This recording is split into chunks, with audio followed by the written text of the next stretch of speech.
Welcome to the 24th floor. I'm Richard Denson. And I'm Ruben Diaz. Memphis football is deep now in preseason camp. I'm excited about football season. I love it. The season is fast approaching. Charles Huff is starting to show everybody what the program's going to kind of look like at this point. Yeah, and it goes, Ruben, beyond X's and O's. Huff has been a consistent guy about the culture he wants to build. Now we're starting to see it take shape on the practice field. So, in fact, after a recent Tigers practice, Huff spoke about what he's been seeing from his team, what he expects moving forward. Take a listen. Memphis is a tough city with grit. This program is a tough program with grit. And that's not just, board drill running into each other. That's everything. When we meet, there's a way we meet. You got to sit in the right seat. You got to have something to write with. You got to have notes at the end that you got to show your coach. You got to come back the next day with 3 or 4 questions. Like, there is a lot of discipline, accountability that goes into it. Ruben, you know what I took away from that segment when I was listening to it? He never talked about wins. He just talked about habits. Yeah. So here's why. So a lot of coaches, myself included, we don't talk about wins and losses. We talk about performance. Performance is the word we use a lot. Mm-hmm. So what I always tell people is if you learn how to perform, your odds of winning go up. If you don't perform well, your odds of losing go up. Mm-hmm. That's wins and losses are relative to how you perform. And your performance is based on your preparation, especially in football. Football is very much on that, prepare to perform for the game, right? So I think that's kind of what you're seeing, is you're seeing Coach Huff talk a lot about the preparation that's going to lead to a performance that hopefully leads to wins. I like what in the quote, he specifically said, Memphis is a place with grit. And I think him saying that their team is essentially like that, he's already from day one making his team very relatable. And I don't know if it's being done on purpose, but I just like how discipline isn't just on the field. It's just everything that they do. So, and I don't know this, know it, but it gives the impression that maybe he felt like he needed to come in and tighten the ship up from what it had been. Yeah, especially looking at that bowl season. Yes. So you and I talked about this off camera, where I said I always got the impression that the previous staff was a lot more player-friendly, a little bit more on the loose side, let things slide kind of a thing. And maybe this staff is trying to realign the team and the players with what it means to be a disciplined, cultured team and program, because once you build that, then the next guys who come in understand what they have to come into. If you don't ever create that and establish it from the beginning, then you're always trying to find a way to establish it. So that's kind of the vibe he gives me, is that it's not so much that he's trying to, be super disciplined all the time. He's just trying to realign what discipline and culture means for Memphis football. Now, we talk a lot about culture on this show. Do you think that culture can help you win games? Yes. Or at the end of the day, do you think it's just about the talent? 1,000% helps you win games. Okay. And here's why. Culture helps win because when things get tough, if you have the right culture where you're a family, you're a unit, you work together, you lean on each other, then when things get tough in the game, you don't fall apart. You come together. United. When you don't have good culture, when you got me guys everywhere and people who only care about themselves and they're not bought into the overall picture, then when things get tough, that's when the finger pointing starts. That's when the blaming, that's when the yelling on the sidelines, and then instead of being able to rally together and find a way to win, you end up falling apart. You do see some teams that as soon as one thing goes bad, everybody gets mad. Everything it's falls like a apart. domino effect. Yes, that's from a bad culture. A good culture, you can have the other team can go on a run or score a touchdown or get a pick six, and everybody rallies together and puts together a good drive. They always say, we'll be all right. Yes. Well, if culture is the foundation, Huff says leadership is what keeps it together. But instead of naming traditional team captains, Ruben, he had a different approach. Take a listen. We have an influence group, which this summer, right at the end of summer, before we got into camp, we had the team select 2 leaders from each group.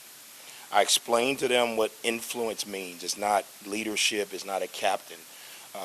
Influence means these are guys who are able to influence people around them in a positive manner, whether that's one person or an entire unit. That does not mean that the influencer is perfect. What do you think about that? I like that. Not having a legit team captain with the C on their jersey, but having an influence group. I think it's a nod to try to connect with a time frame and a culture that uses where the word influencer has more meaning than captain. Yeah. In this day and age, an influencer is a more meaningful person than a captain. And so when you can, I mean, what he's talking about is a group of team captains. Yeah. If you're really being honest, you're just talking about a group of people that you're saying, hey, these are the people that can, help speak for you, that you can speak to, that can, hold people accountable. That's what captains do. Mm-hmm. But instead of calling them captains, you're going to call them influencers because that helps that younger generation correlate the importance of the position. And so I think it's smart. It's good marketing. It's a smart idea. And I think that anytime you can do something a little different, why not? Why not? Who says you have to do it the way it's always been done? And isn't it better that it's like picked by the players and not the coaches? Because sometimes I think when you're handpicked by the establishment, there's always kind of a bit of a resentment. I think most of the time team captains are picked by the players. Yeah. So most they of the are? time, most of the time team captains get together and they select. The players get together and they select the team captains. This is the guy we want to lead. Now the coaches may have their own opinions on who they think the leader should be, but a lot of times the players are going to have. So you as a coach, you let the players pick? We don't. Yes, I mean if we worried about team captains in summer, you don't really have to have team captains, right? You're just running and gunning. But if we were doing team captains, I would let them pick it because our coach picked them. Now that doesn't mean that I don't know that I don't have a personal idea of who the leader of each team probably is. But sometimes that leadership role has to grow. That person has to grow into that role to be good at it. Just because I think that person has a chance to be a good leader, they still have to grow and develop. And so sometimes that might take time. You think that's better than naming a permanent captain by having an influence group, especially because it can change? I think we alluded to it last week on the show about it can always shift. Is it better that way in this age? Well, I think yes, and I think part of the reason it becomes effective is because you can include people from different areas of the team. Don't forget, football is very segregated in practice. You're going to have your defense over here, and the defense will be broken up into different position groups. And all your position group work is separated with position coaches, and you only come together for the team unit, for the team segments, right? Like little factions. Yes, so there's all little factions all around the place, and you only come together for the team periods. Outside of that, you're always working and talking and coordinating with your own little group. Yeah. So having an influencer group that could have people from multiple parts of the team, I think is a very good idea because then you can hear those voices, those concerns, those questions can come from all the other places, not just maybe the quarterback who's only really in the quarterback room, who really only works with the quarterbacks, with the other quarterbacks and with the first team offense. So you essentially have position reps. For the most part. Almost like politics, reps. Yes. Rep senators and everything. State reps at the position level. Yeah, with the linemen and the quarterbacks, the running backs. Now, one thing Charles Huff has stressed since arriving in Memphis is expectations. He talked about it when he was right here with us. Yes. Despite it, we know how Memphis was last year with the team, and guys quit on the bowl, which you saw. You said that was going to happen. I told you it was going to happen. So those expectations, as we know this, as I always say, this city is starving for success. The expectations to win doesn't change no matter who's on the roster. He says every player has to earn their role. Take a listen. With only 5 for 5, you got to find a role for those guys fast, whether that is, special teams, whether that's, hey, you're in the rotation, whether that is, hey, you're a 3 with working ability. But you don't really have time to redshirt anyone. So it forces our coaches to kind of throw them in the fire. That was a little bit of today. Some of those young guys kind of got through in the fire. Again, I think it's a little bit like you got to get your feet in the pool to know the temperature, right? It's one thing to sit on the board, it's one thing to go through a walkthrough, but it's another thing to be out there for 5, 6, 7, 8 plays in a row, and then are you able to consistently execute? This is literally college football in the year 2026, 1-year seasons. I was going to ask you, do you think that now it is even more paramount to throw guys in the fire or still try to let them develop? No, so what he's talking about is the new 5 for 5 rule. And I know you talked about 5 for 5 with Coach Hayden. And so what he's saying at this point is that when you have now that you have 5 for 5, you don't have a redshirt year. Yeah. Right? You don't have a medical redshirt year. There's no time to sit a guy. Yeah. So when you bring a guy in, you got to try to find a role for him to at least start to get some time, start to get some reps, start to get some feel. Because if you're planning on keeping him, he's got to see something. If those guys don't see still be nothing, bought in. yes, then they're in that portal. 100%. So that's what he's alluding to is the fact that in this day and age, which I don't think is a bad thing. I don't think I've never been opposed to redshirt years. I've always thought that when you bring a kid in almost any sport, from high school to college, 90% of them are not physically ready. There's that few, that 10% that are, but 90% of them aren't physically ready as freshmen. Their workouts are nowhere near as intense as they are in college. Usually their eating habits and their health are not great compared to what's going to have to be in college. And the season is so much longer and harder in college, in football and basketball, than it is in high school. It's not even funny. So most of the time, those guys aren't ready. They usually hit a wall, freshman wall, halfway through a season.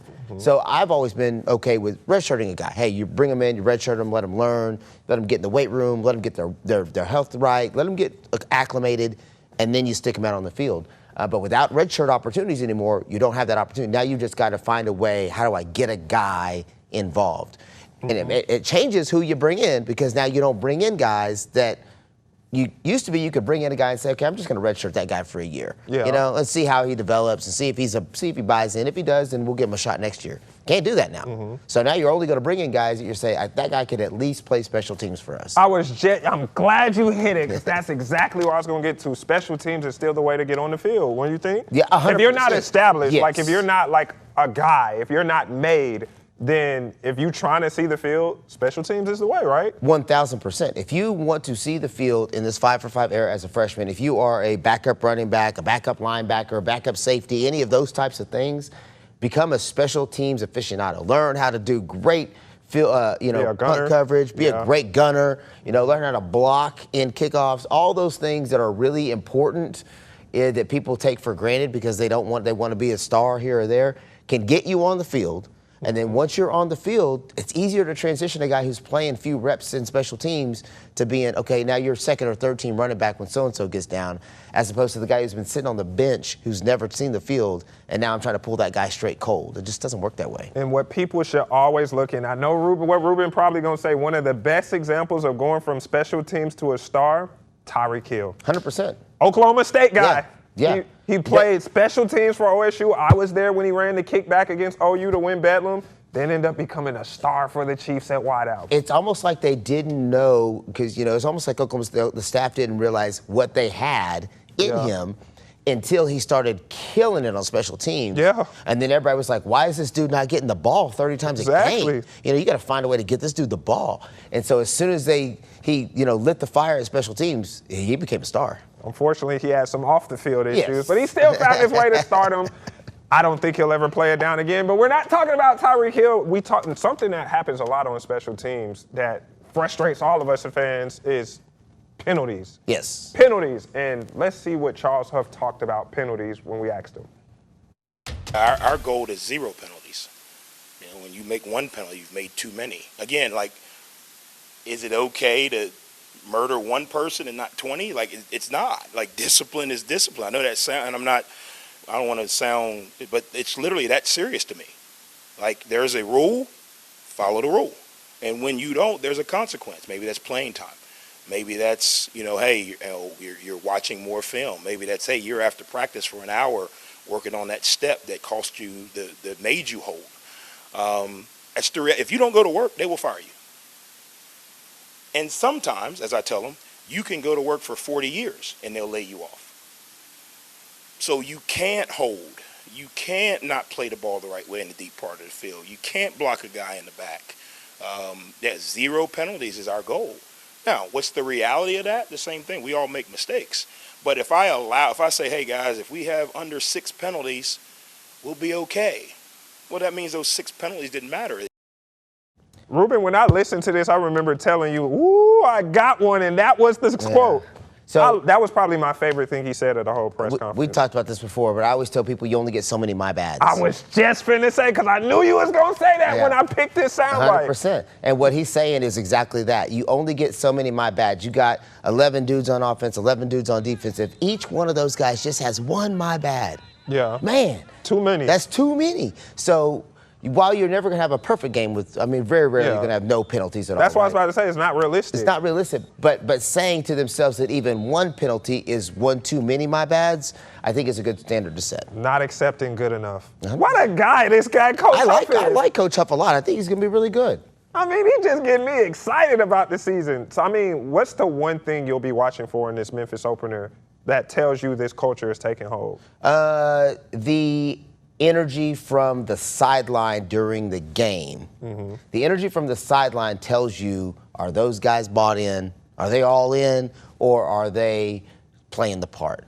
Because the guys on the field are always hyped. They're on the field. But the guys on the sideline, when they take that shot, of Coach Huff, are there guys, are the coaches and the staff? You don't want to see no dunking the ball like Ole Miss did or the fire extinguisher. He's not going to do that. But I'm just talking about being hyped, being excited and because that's when okay, they feel like they've got something special here and they can move forward. I don't need to see them drop 40 points in the first game. That's not what's going to tell me whether or not they're going to be good. It's whether or not they're disciplined on the field and excited on the sideline. Well, I'm excited. Opening up against UNLV on the road, week 0. If Charles Huff gets the culture he's preaching, Memphis football could be in for an exciting season. Yeah, they